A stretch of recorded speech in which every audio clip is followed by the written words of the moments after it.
Hi, Recap Corner here.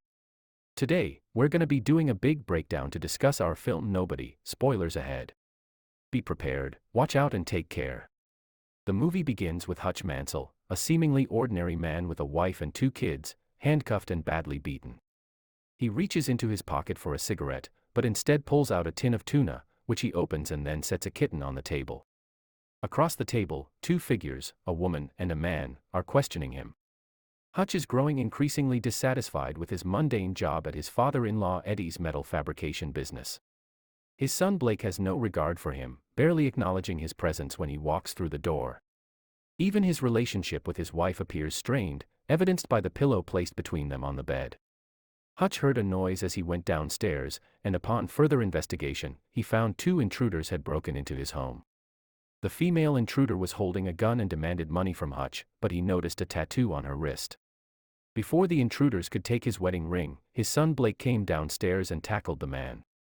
The female intruder then approached them with the gun and Hutch appeared to be ready to swing a golf club at her, but he stopped himself and told Blake to let her go. She punched him in the face before they fled, leaving Blake with a black eye. Hutch is angry and frustrated with himself for not being able to protect his family from the intruder.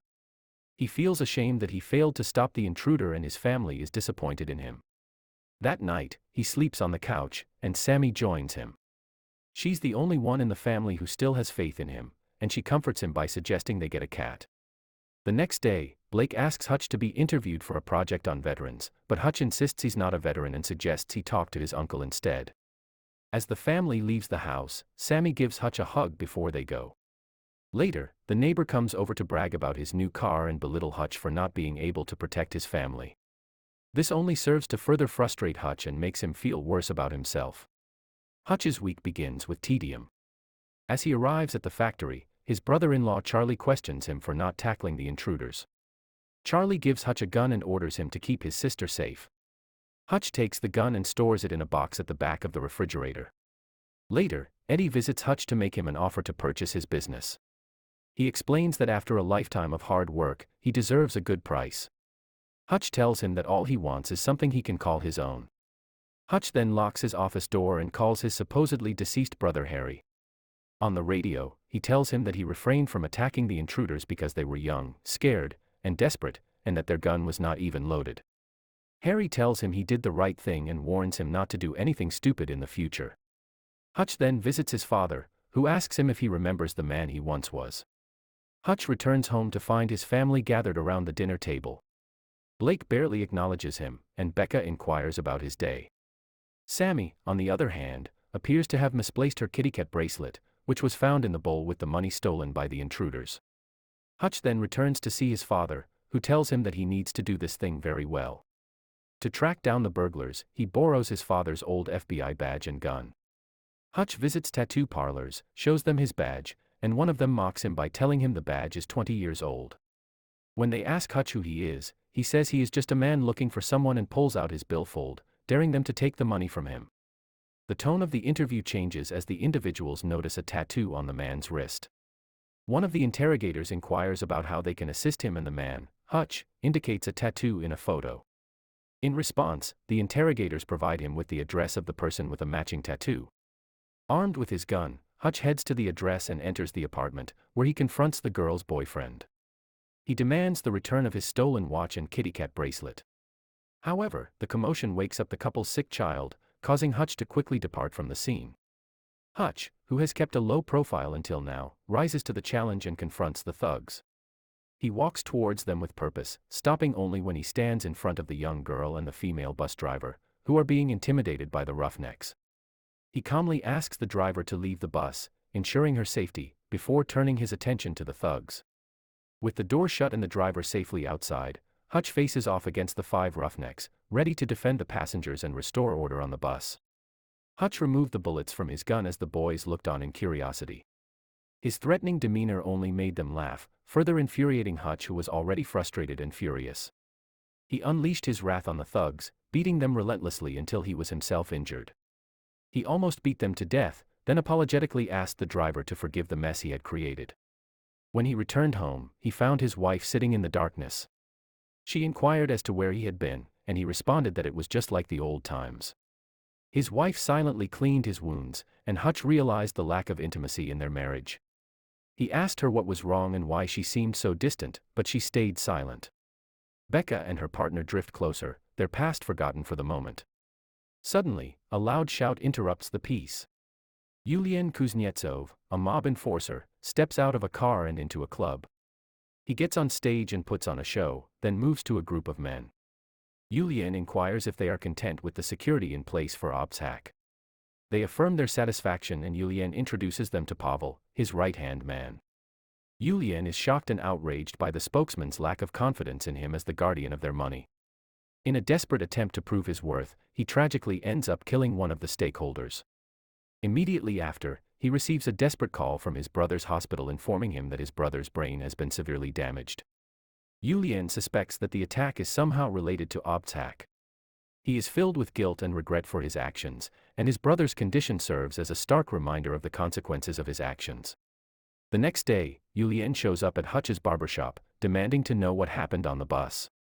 Hutch explains that he was simply protecting his son from the thugs, and that he had no intention of causing any harm. Yulian, impressed by Hutch's bravery, offers him a job as his head of security.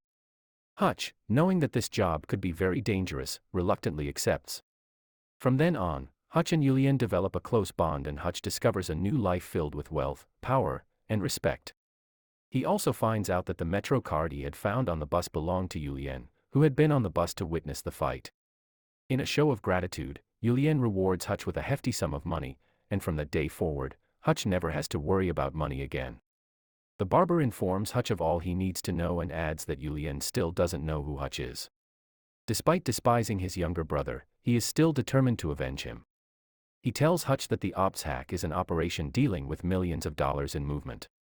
Yulian is the current caretaker and seems to be worn out by the sheer responsibility of it. Yulian is then informed that Hutch's father is in a nursing home, and they keep trying to pinpoint his exact location.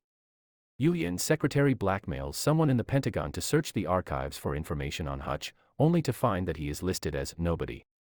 Hutch is determined to protect his family and prepares a meal for them, suggesting they go to Italy. But as they are about to leave, a car filled with Yulian's thugs appears. Knowing he must protect his family, Hutch orders them to hide in the basement and launches an attack on the attackers. He manages to defeat most of them, but Pavel uses a taser to bring him down. With their mission accomplished, the thugs put handcuffs on Hutch and load him into their car. Unable to accept his fate, Hutch dislocates his wrists to slip out of the handcuffs and finds a fire extinguisher, which he uses to blind his assailants. The car crashes, and before Pavel dies, he reveals his mission was to kidnap Hutch and take him to Italy. Having escaped his captors, Hutch returns home to his family. Hutch then runs back home to open the basement door for his family. When he arrives, he calls David and warns him to watch himself. He then frees his family from the panic room, covering Sammy's eyes so she won't see the grisly scene. After making sure they are all safe, Hutch sends Becca and the kids away to somewhere safe. Before she leaves, she asks him to promise he will return to them. Hutch watches as Becca drives away with the children and then turns his attention back to the house. He places all the dead and injured men on the couch and begins to speak. He reveals that he is a former auditor, an assassin employed by intelligence agencies to kill the people who consider themselves untouchable. He explains that he had done his job faithfully until he let one man, he was supposed to kill, go free. A year later, Hutch found that the man he spared had built a new life and family for himself and was very happy. This is when Hutch decided to retire against the wishes of his superiors. Ever since he retired, he has done everything to stay away from the shadows of his old life. He then sees a kitty cat bracelet lying next to a pool of blood under the radio. Before he leaves, he tells the dead man that the bone burns to ashes at 1,500 degrees without leaving a trace. Hutch discovered a year later that his decision had been wise. The man had been successful in building a new life with his own family. Hutch chose to retire despite his superiors' objections, realizing that the darkness of his past was not a path he wanted to take again. He left the scene of his previous mission only to discover a kitty cat bracelet next to a pool of blood beneath the radio. Hutch took a moment to remember the man he had saved before saying his final goodbyes, informing him that the bone burns to ashes at 1,500 degrees Fahrenheit without leaving a trace. In the following sequence, we witness Hutch pouring a sack of gold bars onto Eddie's desk, informing him that he is taking over the company. Meanwhile, Yulian watches the events unfold on the news and learns of Pavel's death at the hands of Hutch. Hutch then closes the factory temporarily and his desk is seen covered with weapons and ammunition. Harry contacts him over the radio and Hutch discloses his plan, to drive to the mob's location, where they are counting the ops hack money. Hutch bursts into the club and immediately starts shooting, causing Yulian's henchmen to scatter. He then reveals the explosive device, which he had been concealing under his napkin. Yulian is shocked as Hutch proceeds to set fire to his priceless artwork and piles of money. After delivering a final, fatal blow, Hutch drives off to meet Yulian at the club. Yulian is still surrounded by his henchmen, but Hutch has a plan. He has stolen a Van Gogh painting, which he will use as leverage to get what he wants. Hutch holds the detonator in his hand, ready to activate it if anyone gets too close. He then sits down at a table, across from Yulian, and informs him that he has destroyed everything that Yulian owned. Yulian is enraged, and Hutch gives him a choice. He can either come after him, or take what little remains and flee. After giving his ultimatum, Hutch leaves the club. Yulian is now filled with rage and calls on every one of his men to go after the man who appears to be weak, but is actually a legendary assassin. Hutch was at the factory, with David and Harry by his side to help him take down the gangsters. With their advanced weapons and tactical know-how, they set up a series of traps to take out the attackers. After defeating the rest of the thugs, Yulian was the only one left standing. He shot Harry, but Hutch was undeterred. He armed a claymore mine to a pane of bulletproof glass and detonated it, killing Yulian and avenging Harry. After thanking David and Harry for their assistance, Hutch watched as the police cars arrived. Hutch and Becca were living a happy life together, when suddenly Hutch's past came back to haunt him. After he was arrested, Hutch was released with no charges filed against him, but it seemed that his former life was not done with him yet. 3 months later, while they were buying a new house, Hutch received a call suggesting that his services were still needed. Though Hutch was apprehensive, he was determined to protect Becca and the life they had built together, and so he accepted the call. Thus began a thrilling journey of adventure and danger that would ultimately test the strength of Hutch and Becca's love. In the middle of the credits, Harry and David are seen driving in an RV filled with guns to an unknown destination. This is where the movie ends. Thank you for joining us into our review. We hope you had as much fun watching it as we did breaking it down for you. Don't forget to hit that subscribe button and ring the bell so you never miss a video from us.